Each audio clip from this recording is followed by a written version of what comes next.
السلام علیکم، میں ہوں مریم اور آپ دیکھ رہے ہیں مریم آفیشل۔ بڑے بزرگ سنایا کرتے تھے کہ ایک شخص کے دوستوں میں اضافہ ہونے لگ گیا اور اس کی دوستیاں بڑھنے لگ گئیں۔ اس کے والد کو دیکھ کر فکر لاحق ہوئی۔ اس نے بیٹے کو بلایا اور اسے سمجھاتے ہوئے کہا کہ بیٹا، ہر دوست دوست نہیں ہوا کرتا۔ کسی کو دوست بنانے سے پہلے اس کی جانچ پڑتال کر لینا بہت ضروری ہے۔ اس کے بعد اس نے بیٹے کو سمجھانے کے لیے ایک دمبا لیا، دمبے کو ذبح کیا اور اس کو ایک بوری میں ڈالا، بوری کو بند کیا اور بیٹے کو بلا کر کہا کہ بیٹا، یہ بوری اٹھاؤ اور جا کر اپنے دوستوں سے یہ پوچھو اور انہیں یہ بتاؤ کہ مجھ سے غلطی سے قتل ہو گیا ہے اور مجھے پناہ چاہیے۔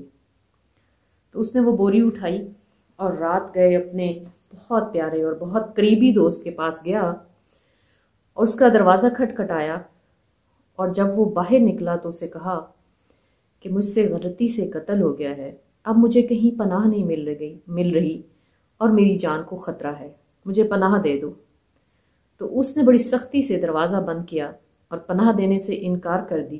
اس نے کہا کہ تم خود تو پھنسو گے تو میں کیوں تمہارے ساتھ پھنسوں۔ اس کے بعد وہ باری باری اپنے سب دوستوں کے پاس گیا، لیکن اسے کہیں سے بھی پناہ نہ ملی۔ وہ واپس آیا اور آ کر اپنے والد سے مخاطب ہوا کہ ابا جان، آپ ٹھیک ہی کہتے تھے، میرے دوست نہیں ہیں، کسی نے مشکل میں میرا ساتھ نہیں دیا اور کسی نے مجھے پناہ نہیں دی۔ باپ نے کہا بیٹا، میرا ایک ہی دوست ہے اور پوری زندگی میں نے صرف ایک ہی دوست بنایا ہے، تم یہ بوری اس کے پاس لے کر جاؤ اور اسے یہی رودات سناؤ جو تم نے اپنے دوستوں کو سنائی۔ اس نے بوری اٹھائی اور اپنے باپ کے دوست کے پاس گیا۔ اسے جا کر کہا کہ چچا جان، مجھ سے یہ غلطی سے قتل ہو گیا ہے اور مجھے پناہ چاہیے، اب مجھے جان کا خطرہ ہے۔ تو اس نے وہ بوری اس سے لی اور جا کر اپنے گھر کے پچھلے حصے میں وہ بوری دفن کر دی اور اس کے اوپر پھول لگا دیے تاکہ کسی کو کوئی شک نہ ہو۔ تو وہ لڑکا دیکھ کر بہت حیران ہوا اور اس نے اس کے علاوہ اسے یہ بھی کہا کہ جب تک تم میرے گھر رہنا چاہو تم یہاں رہ سکتے ہو اور تمہیں کسی قسم کا کوئی نقصان نہیں ہوگا، کوئی تکلیف نہیں پہنچائی جائے گی۔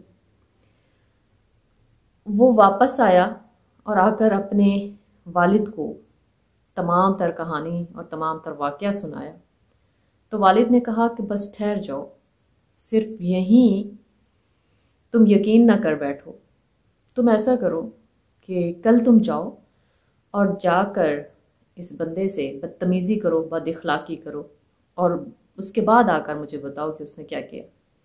وہ دوسرے دن گیا اور جا کر اس آدمی کے ساتھ بہت زیادہ بدتمیزی کی، بے ادبی کی۔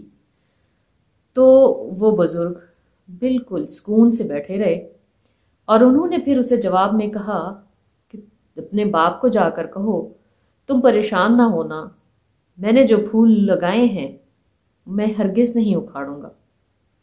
تو واپس آیا، اس نے اپنے والد کو یہ واقعہ سنایا اور اس سے پوچھا کہ اس کا کیا مطلب ہے۔